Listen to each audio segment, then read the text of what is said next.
and get out quickly." Charlotte's harsh words saddened me. We may not get along, but we're family after all. How could she say something so heartless? As I felt lost, Thomas grinned and said, "Well, that went as planned." Mission accomplished. Well, that went as planned. Mission accomplished. At that moment, I had no idea of the chaos that was about to unfold. My name is Violet.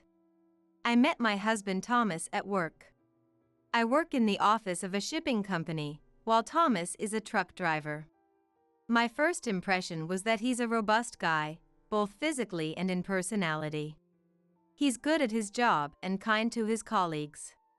However, he wasn't so adept at the romantic game. Whether it was making a move or proposing, he was like a pitcher who only threw fastballs, no change-ups. But I prefer a straightforward man over a guy who thinks he's a playboy. As our relationship progressed and tensions eased, I found him quite interesting. Above all, he gave me a sense of security that I could rely on him. We got married and were blessed with 2 children. Our son and daughter have moved out and live on their own. Now, Thomas, Dad, and I live in a large house. Mom passed away 5 years ago due to illness. Thomas and I still work together at the same shipping company. Thomas has been promoted to a supervisor and now handles the dispatching. We had a happy marriage, but one worry was my brother Jason. Dad is soft on Jason. Jason has been dreaming of becoming a rock singer since he was a teenager. He's still chasing his dream, pompadour and all, no matter his age. I won't discourage anyone from following their dreams. However, when he runs out of money, he comes to borrow from Dad. And Dad, being soft, lends him the money. "Dad, lending money is fine, but has he ever paid you back?" Violet, when you lend money, you should do it with the intention of giving. That means you shouldn't expect it back. Remember that. But Jason thinks he'll somehow make it. He's underestimating life's challenges. Isn't that risky? When I was young, I dreamed of becoming a novelist. But Victoria's parents said if I was going to marry her, I needed a stable job. So, I gave up my dream and chose to marry. I don't regret getting married, but I do regret giving up my dream. This was the first time I had ever heard about my dad's younger days. So, that's why I want to support Jason's dreams. But it doesn't seem like Jason's putting in much effort. Do you really think he can achieve his dreams while goofing off all day? Mountain climbing isn't just about conquering the peak. Every step you take along the way is part of the story. Wow, you sound like a poet. Makes sense since you wanted to be a novelist. Come on, you're making me blush with such direct praise. I'm not praising you. Initially, I was worried that Jason had some dirt on Dad and was blackmailing him. But it turns out Dad also chases dreams, so he probably understands Jason's desire to escape reality. One day, Jason brought a woman home. "Let me introduce you. This is Charlotte." From her name, I expected a dainty woman. She was, well, big. "Hi, I'm Charlotte." "I'm Violet, the sister." "Nice to meet you." Charlotte is 5 years younger than me, but much larger in build. Our first impression of her wasn't great. She was curt to both me and Dad, leaving us with the impression that she had poor manners. Eventually, Jason and Charlotte got married, so she became my younger sister-in-law. Neither Jason nor Charlotte held full-time jobs. They were always quitting their part-time jobs in a huff. Charlotte practices jiu-jitsu and has a short temper, often bragging about putting her arrogant bosses or seniors in joint locks. I just hope she never gets arrested for it. Jason brags about stories that aren't brag-worthy like headbutting a disrespectful boss. Two kinds of stories I really can't stand. bragging about bad behavior in the past, and bragging about fights. I think many women also find these kinds of bragging a turnoff. One day, Jason came to borrow money from Dad again, and I finally spoke up. Jason, you're working, right? Why don't you have any money? I got into an argument with the plant manager just because I forgot to put away a cart. I told him it was workplace harassment. He yelled again, so I gave him a flying knee kick to the chin. Charlotte seemed pleased, asking, Total KO? I decided that if Dad wouldn't say it, I would. Every workplace has people you won't get along with. But you know, even people I initially disliked turned out to be decent later on. I've often been glad I didn't pick a fight. You and I lead different lives. My pride is taller than the One World Trade Center. So, yelling at me is practically asking for a flying knee. I couldn't believe my ears when Charlotte cut in. You're siding with a boss who harasses people? That's not what I'm saying. Oh, so you're lecturing me? You better be ready for this. Ready? Want to take this outside? Or here's fine, too. I was flabbergasted. What is she, a teenager? Feeling threatened, I walked away. I couldn't believe she was actually picking a fight. Jason didn't intervene. Would he have stopped it if it were his wife fighting his sister? Getting hurt would be the last straw. I knew I had to watch out for that couple. When I turned 50, Dad got sick and was hospitalized. It wasn't long before we had to say goodbye. People said he lived a long life at 80, but I didn't feel that way. The era of living to 100. I still wanted to talk about many things with Dad. When Thomas and I were alone, he said, Violet, actually, Lawrence. What? Never mind. What do you mean, never mind? Just tell me. Later. Before much time had passed since the funeral, Charlotte approached me. Did Lawrence leave a will? A will? Probably not. He was hospitalized so suddenly. And if there's no will, then the inheritance. You're already talking about inheritance? I guess you're not even sad. How dare you? Want me to put you in the hospital? Try me. When I raised my voice, Charlotte grabbed my arm in anger. I was taken aback, but didn't want to apologize. Should we call the police? What are you doing? You made me sound like a monster for bringing up the inheritance, so I thought I'd teach you a life lesson with an arm lock. You're the one who's wrong, Violet. Enough! Don't yell! What are we going to do about the inheritance? I was momentarily speechless, but then I glared at Jason. Jason, aren't you sad that Dad passed away? That's irrelevant. Stop calling me stupid.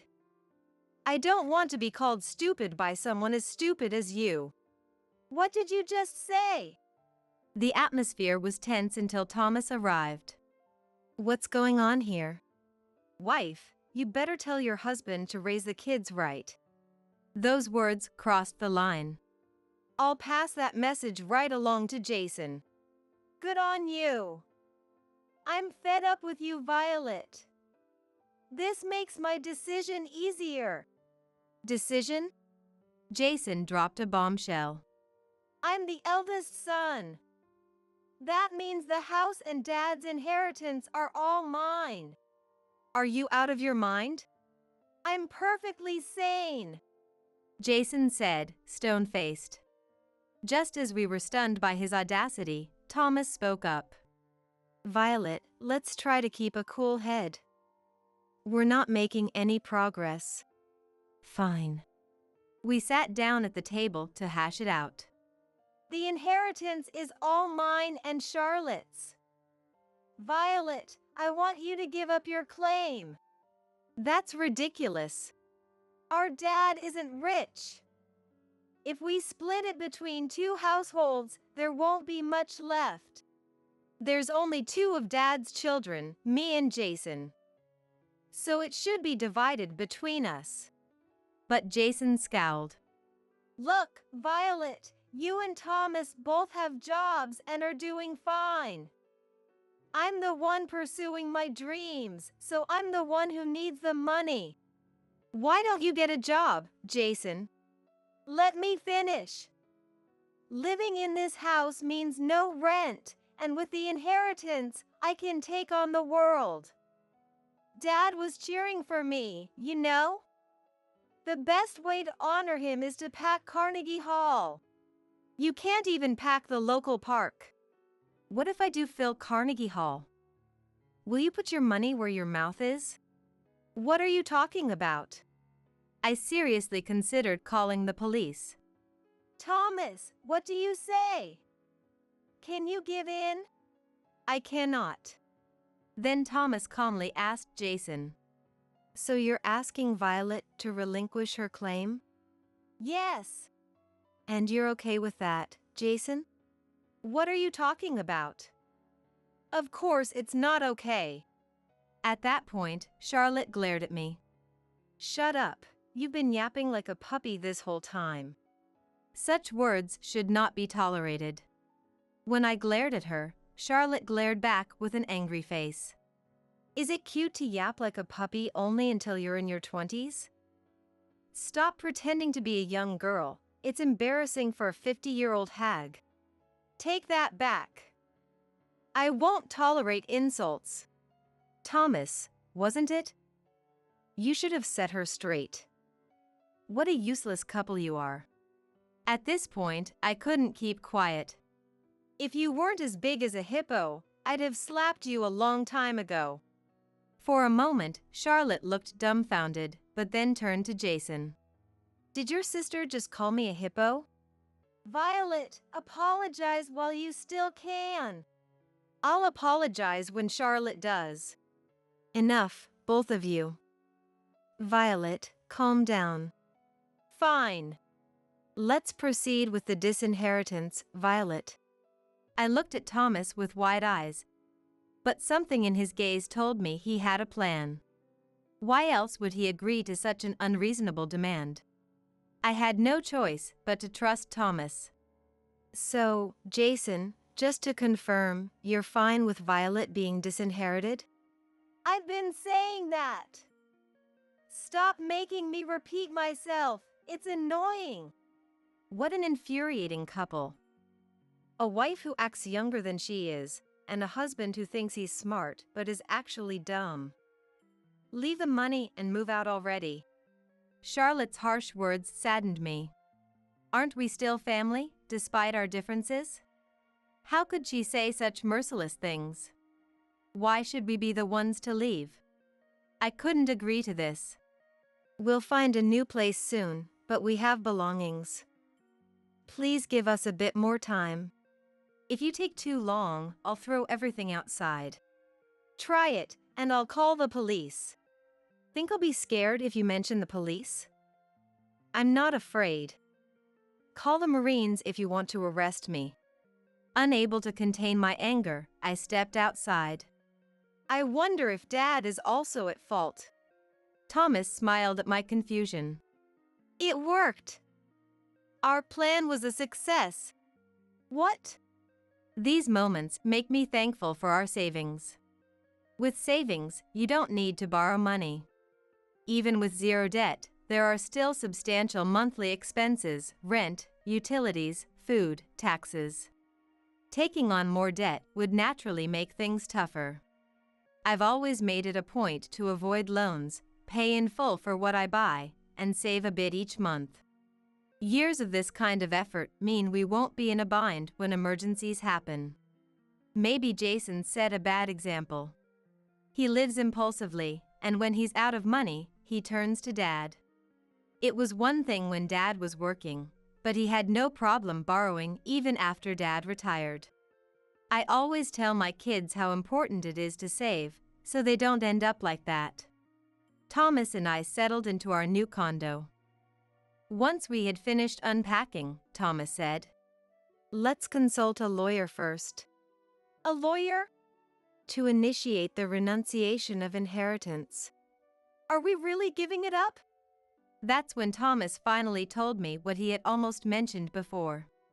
While playing chess with Lawrence, he quietly mentioned that he lost all his savings and is in debt. What? Because of Jason? Yes. That made them even more unforgivable. Maybe that couple also shortened Dad's life. You're not entirely right, but you're close. Huh? Thomas told me something even more shocking. Charlotte had yelled loudly from behind Dad and pushed him with both hands. It wasn't just a one-time prank, it had happened multiple times. Dad started fearing it was an attempt to induce a heart attack and couldn't say anything when Jason came to borrow money. I never thought they'd go that far. In other words, Lawrence has much more debt than assets. You get what I'm saying? Yes, now I get it. Inheritors receive not just assets, but also debt. If the debt exceeds the assets, you can renounce the inheritance. Let's ask the lawyer. That's the best course. We consulted a lawyer and successfully renounced the inheritance. Just as I thought they might show up, Jason and his wife barged into our new condo. Violet, you set us up, didn't you? Set you up? What are you talking about? Don't play dumb. There's no inheritance from Dad, just debt. You knew, didn't you? I had no idea. This won't end with just an arm lock. Be ready for a chokehold. I calmly took out my mobile phone. Hello, is this the police? What are you doing? Charlotte grabbed my phone and shut it off. Violet, how are you going to take responsibility for this? Then Thomas stepped in. Jason, I recall asking you multiple times if it's okay to relinquish the inheritance, right? So, you knew it was drowning in debt, didn't you? I had no idea. Whenever Jason needed money, Lawrence would lend it without a second thought. He gave out big amounts like it was nothing. I assumed Lawrence must be well off. Jason was at a loss for words when Charlotte interjected. Nice try, but you're not weaseling your way out of this. We inherited those debts. You two need to do something about it. What responsibility are you talking about? My spouse and I are not responsible for any of this. Hey, are you going to do something about this or not? Threats won't work on me. Or should we lay it all out for a third party? I'll share every detail of what happened. Jason, are you okay with that? How would I know that Dad went into debt just to give Jason money? If I knew, I would have stopped it. Do you even realize you shortened Dad's life? Unable to respond, Jason stayed silent, but Charlotte was defiant. If you're going to say that, are you okay with both of you ending up in the hospital? Enough of this nonsense. If you lay a hand on me or coerce me, it's jail time. Your threats don't work on me. You're 45 and talking like some high school delinquent. Charlotte smirked, glanced back, and looked at Thomas again. Wait, were those lines aimed at me? Right after saying it, you coerce me? Coercion is a serious crime, you know. You won't get probation. Idiot. Are you a judge now? It's complex to decide whether probation applies in any crime. Don't talk nonsense when you know nothing. Seeing Charlotte's tirade, Thomas turned to Jason. Jason, are you okay with this? Charlotte, just shut up for a second. Excuse me. Who are you telling to shut up? Feeling something dangerous in Charlotte's menacing glare, I said. If you want to fight, do it outside. I won't allow it in my house. Let's go back for now. As Jason stepped out into the hallway, Charlotte followed. I quickly closed the door and locked it. I could hear their arguing voices, but I was more concerned about causing a disturbance in the neighborhood. Did you just tell me to shut up? What are you going to do if I call the police? Don't worry, I'll call an ambulance in a minute. A few seconds later, I heard Jason's screams from down the hall, but I pretended not to know him. Immediately after that, I heard what sounded like a dying scream, but it had nothing to do with me. Jason and Charlotte had insulted us, so obviously they'd severed ties with our family. So whether they divorce or Charlotte gets arrested for assault, it has nothing to do with me. A few days later, I got a call from Jason. Violet, I was wrong. Will you help me? Who is this? Don't be like that. We're siblings, right? I couldn't help but feel it was too late. Turns out Jason was in the hospital. Apparently, Charlotte had broken his arm. This was like something straight out of a comic book. Ever heard the term "you reap what you sow"? I'm genuinely sorry. Could you cut me some slack? I can't afford the hospital bills. That's unfortunate. No matter how coldly I brushed him off, Jason kept begging. Please, for the love of God, help me. I'm not God. Is Thomas there? Don't call him by his first name. We're no longer family. My words seemed to hit hard, and Jason was speechless. Switching the call. Thomas took over.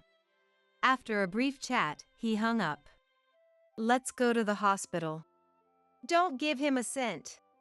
I know. Thomas and I went to the hospital, but not to visit.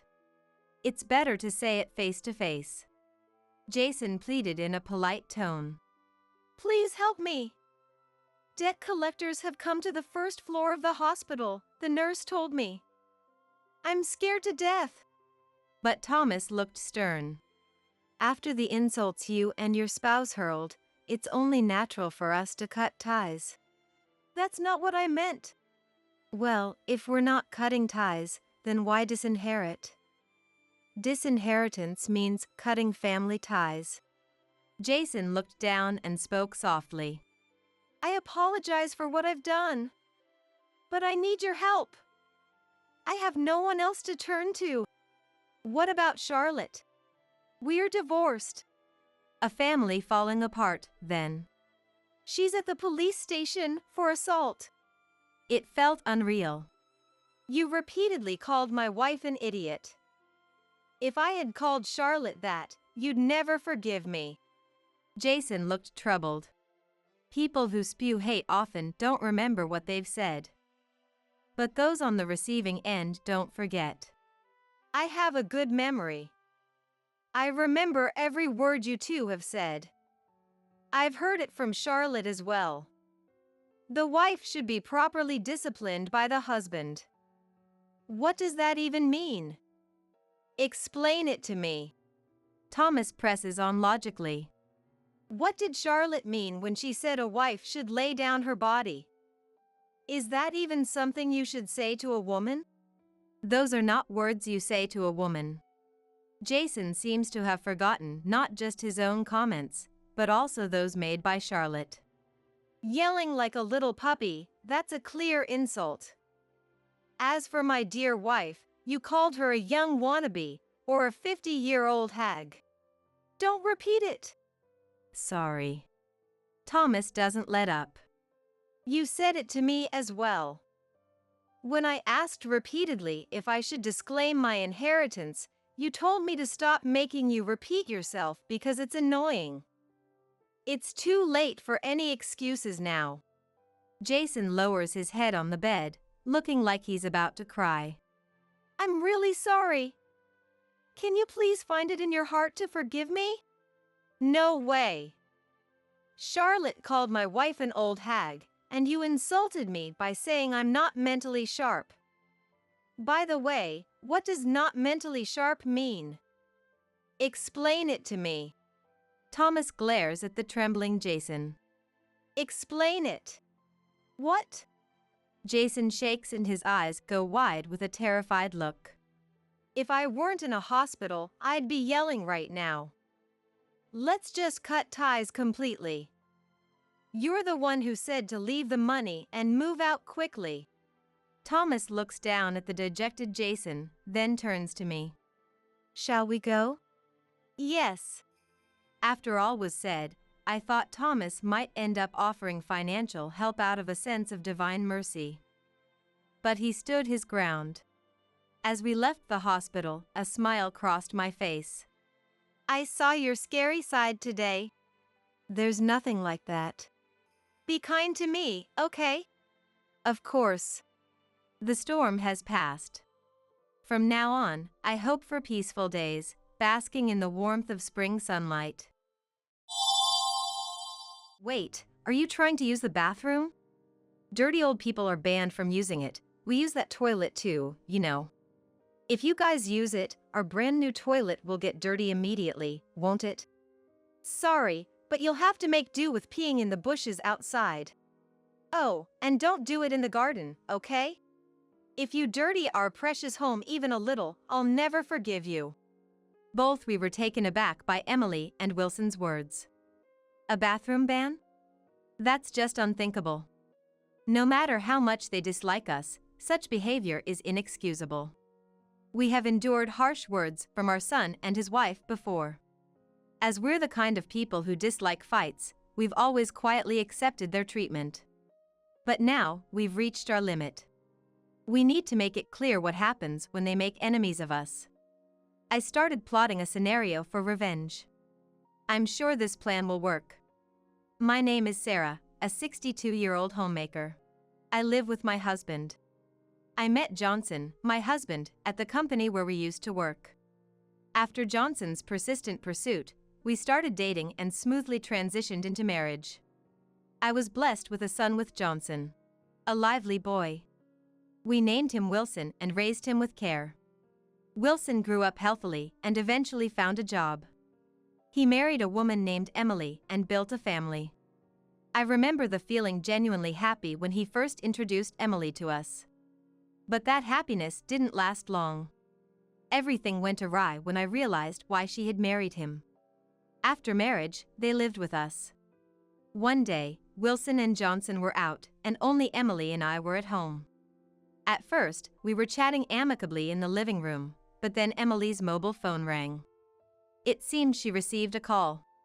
Sorry, Sarah, it looks like it's from a friend.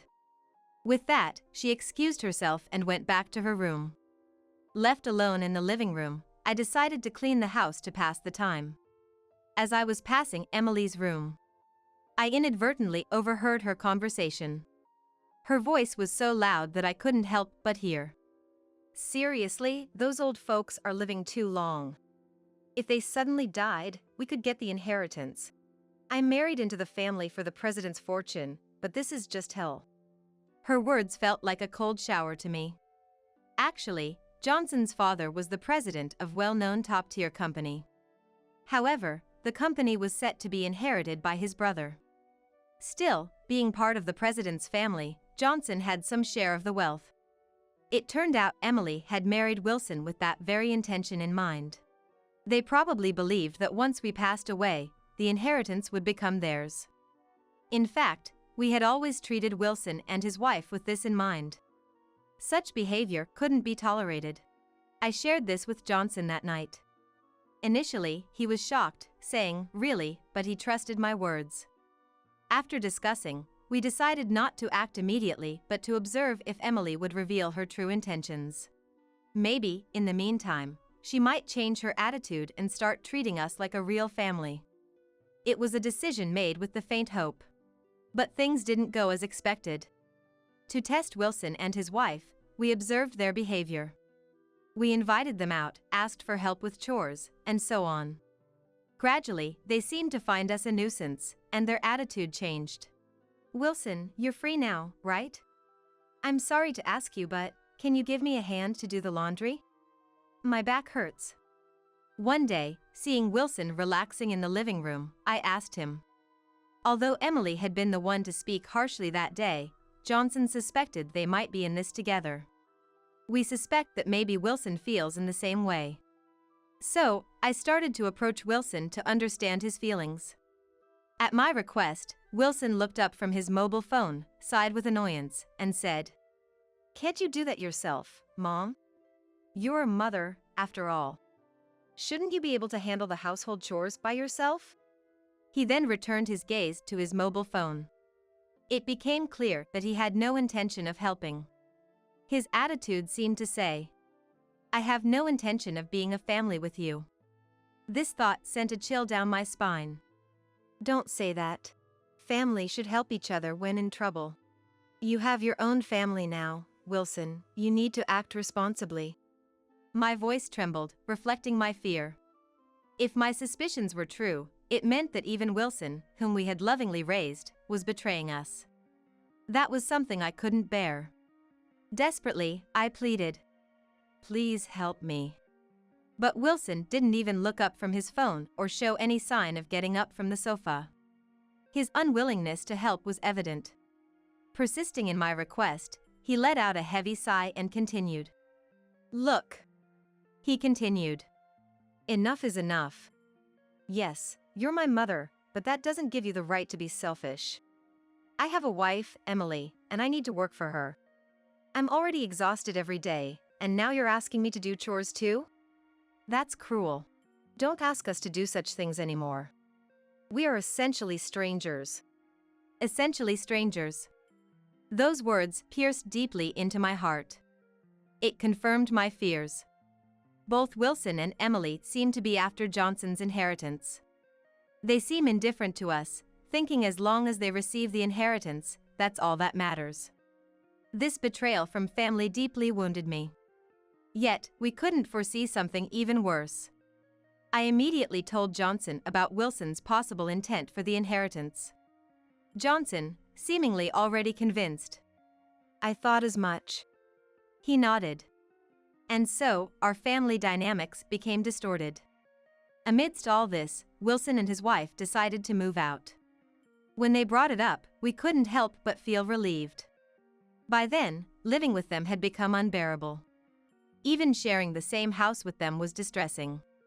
They wanted to live in a new single-family home, which would require a significant amount of money. To hasten their move, we decided to provide financial assistance. "Dad, Mom, thanks. Family is indeed valuable." Knowing the underlying meaning of Wilson's words, we couldn't genuinely rejoice. The construction of their new house was completed, and it was the day of their move. They packed up some of their belongings and left the house. A week later, we visited their new home with a housewarming gift. Though I didn't want to go, I remembered my father-in-law teaching about maintaining certain courtesies, so I decided to endure it a bit. "Nice house, isn't it? Smells like new construction." Their home was more beautiful than expected, probably due to the money spent on it. After being shown around various rooms, when we gave the celebration gift in the living room. "Thank you so much," she said. She seemed pleased as she put away the gift. While chatting in the living room, I felt the need to use the restroom. "Where's the bathroom? May I use it?" I said. To my request, Wilson and his wife responded unbelievably. "Wait, are you trying to use the bathroom? Dirty old people are banned from using it. We use that toilet too, you know. If you use it, our brand new toilet will get dirty immediately, won't it?" Followed by his words, "Sorry, but you'll have to make do with peeing in the bushes outside. Oh, and don't do it in the garden, okay? If you dirty our precious home even a little, I'll never forgive you." Their words made me feel dizzy. It was too cruel, regardless of how much they disliked us. At that moment, they were like strangers to me. There was no familial affection left. That's why I decided to start my revenge. I planned to ruin them thoroughly. I secretly devised a scenario for it.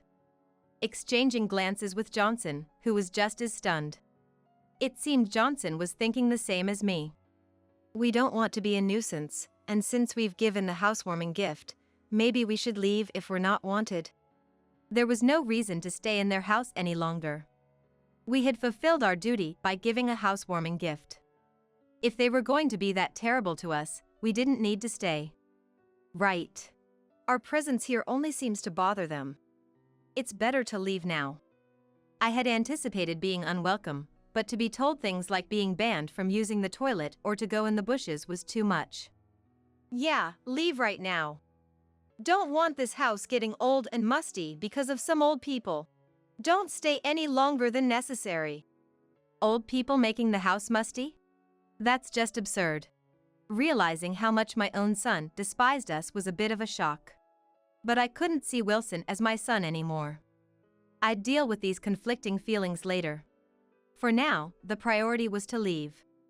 And don't come over unless absolutely necessary. We've got your gift, so you're of no use to us now. Maybe see you at the baby shower, but that's it. Even though she demanded us to leave right away, she still wants a gift. What greedy people. Though giving them gifts was burdensome, we were fortunately not short on money. So, to keep the peace and calm myself, I accepted it. Then let's sever ties. If you despise us so much, it must be hard to continue as a family, right? Anything is fine with me as long as we don't have to deal with you and your family, who are troublesome. Are they high on their own anger? Emily quickly agreed to my suggestion, likely not understanding the consequences of her decision. We gathered our things and left Wilson's house. They hardly even saw us out. But this was just the beginning of our revenge. I couldn't wait to see them fall into the hell we were about to create. I can't help but look forward to that moment.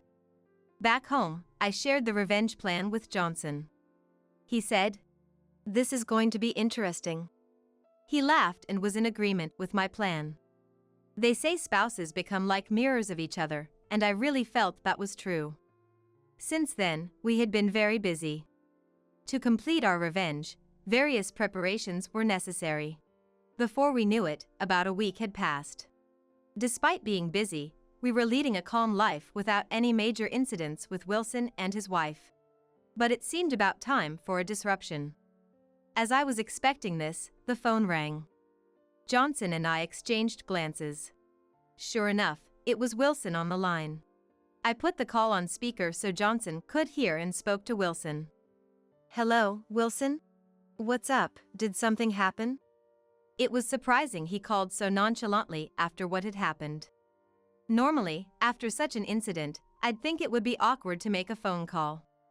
But Wilson, sounding cornered and desperate, blurted out. "What's happened, you ask? What have you two done? Thanks to you, I'm in a terrible situation. Do something about it now." Wilson's statement was disjointed, and I couldn't understand what he was talking about. Of course, I had orchestrated this revenge, so I could guess what might be happening to him. "What exactly do you mean? Tell me everything from the start, I don't understand." Since I had no idea what he was accusing us of, I couldn't respond. Urging Wilson to explain, he started his story in an angry tone. It seemed the trouble started when he went to work after the incident. While working, Wilson noticed something unusual. The looks directed at him by his colleagues were unusually cold. Wilson, who tends to be overly concerned with others' perceptions, found it unbearable to stay at work and left early that day. Hoping it was just his imagination, he went to work again the next day, but the cold stares remained unchanged. He confronted a colleague about it, but all he got in response was, "Ask yourself." Just that, and they wouldn't tell me anything more. Furthermore, it wasn't just his department colleagues who were giving him cold stares. It seemed as if everyone in the company, from high-ranking superiors to colleagues in other departments, were looking at him with disdain. He felt as if every employee he encountered was regarding him with contempt. Despite racking his brain, Wilson couldn't think of a reason for the cold treatment at work. He hadn't made any mistakes on the job. Eventually, he surmised that my husband, Johnson, a member of the company's founding family, and I must have been involved. "What have you two done? Because of you, I can't work anymore. You need to take responsibility." Wilson lashed out at us one-sidedly. Indeed, the frigid reception he faced wasn't a figment of his imagination, it was a part of our scheme. We had promptly informed my brother-in-law about the ordeal with Wilson and his wife. He values us greatly and was furious upon hearing it. Unfortunately, my brother-in-law isn't one to keep secrets. He inadvertently leaked our story to his secretary and other managerial staff. Soon enough, the entire company knew about their misdeeds, and everyone began to scorn Wilson. This is too much. Fix it now. I can't work in that kind of environment. Indeed, someone like him, who is easily swayed by others' opinions, couldn't possibly continue working in such a hostile environment. However, his employment was actually a result of nepotism. He had been lazy during his student days, lacking notable educational achievements or qualifications. Since he couldn't find a satisfactory job, his sympathetic uncle hired him at his company. Could someone like Wilson really manage a proper job search? From my perspective, it seemed unlikely. That company was his only option. Yet, working there under current circumstances was impossible for him. Please, you have to do something. I can't work under those stairs. You caused this, right? Then fix it, he yelled over the phone. But I had no intention of forgiving him. We've disowned you, remember? Why are you asking for help now? That was all Emily's doing. I always considered you and Dad as my family. Families are supposed to help each other, right? So, help me. Indeed, families should help each other. But he had misunderstood the meaning of family. You help because they are your family, not treat them as family only when help is needed. Feeling the conversation was pointless, I ended the call with him. Afterward, my phone kept ringing incessantly, so I blocked his number.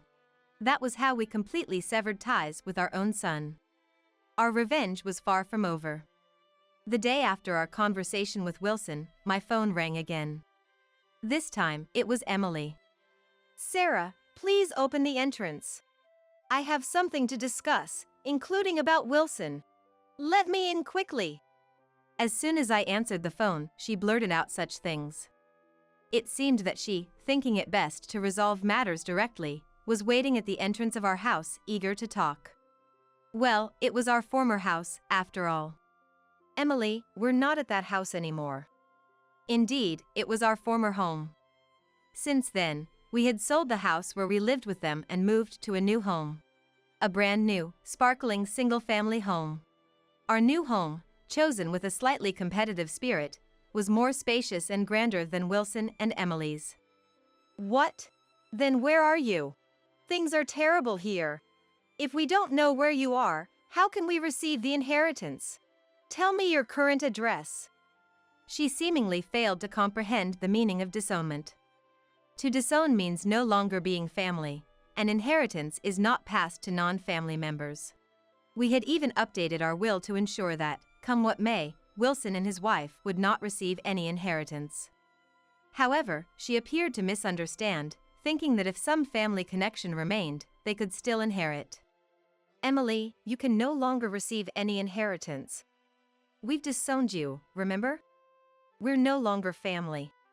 Why would we give an inheritance to someone who's not family? I was astonished at her lack of understanding. Her ignorance was so profound that it was almost laughable. Surprised by my response, she exclaimed. What? She exclaimed in a loud voice. What? I didn't know that. That's a real problem if we can't get the inheritance.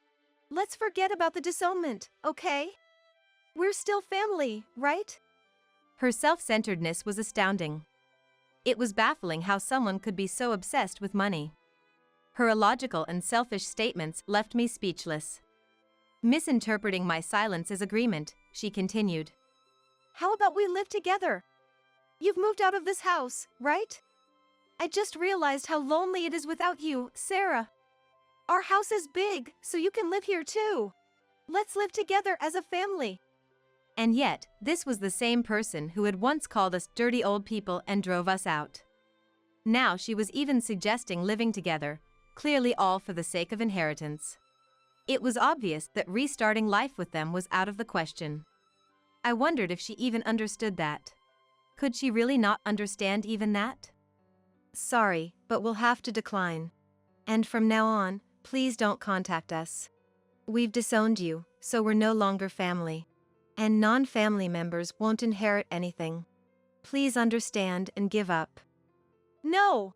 That's unacceptable! Please, Sarah, forgive us! When I firmly declared our disownment, Emily seemed to finally grasp its meaning and desperately clung to any hope. But my decision was final. And likely Johnson's as well. Therefore, I ended the call with her and immediately blocked her number. This way, she couldn't contact us again. They wouldn't know our current whereabouts. Essentially, we've completed our disownment. We felt a sense of relief, having cleanly severed this unpleasant connection. Later, I heard from acquaintances and brother-in-law that Wilson and Emily began fighting incessantly over the inheritance and their jobs, leading to a divorce. They argued bitterly over alimony and property division, even hiring lawyers and taking their disputes to court. After the divorce was finalized, Emily returned to her parents' home. She seemed certain that her biological parents would accept her, but when they actually saw her and learned of the situation, they were furious. Apparently, she was promptly kicked out of the house. Wilson, having quit his job, struggled to find new employment and is now working tirelessly in part-time roles to make ends meet. Meanwhile, Johnson and I are enjoying a peaceful and happy life. The weight of the Wilson affair lifted, we've found newfound freedom. We're planning to go on a trip soon, taking brother-in-law and his wife along. Johnson and I have been making plans for this trip together. It's our way of thanking him for his help in our revenge. We are carefully planning this vacation. Family is about supporting each other and helping in times of need. But that doesn't always mean being related by blood. Some, like Wilson and Emily, disregard even their own family. This incident has deeply ingrained that lesson in us.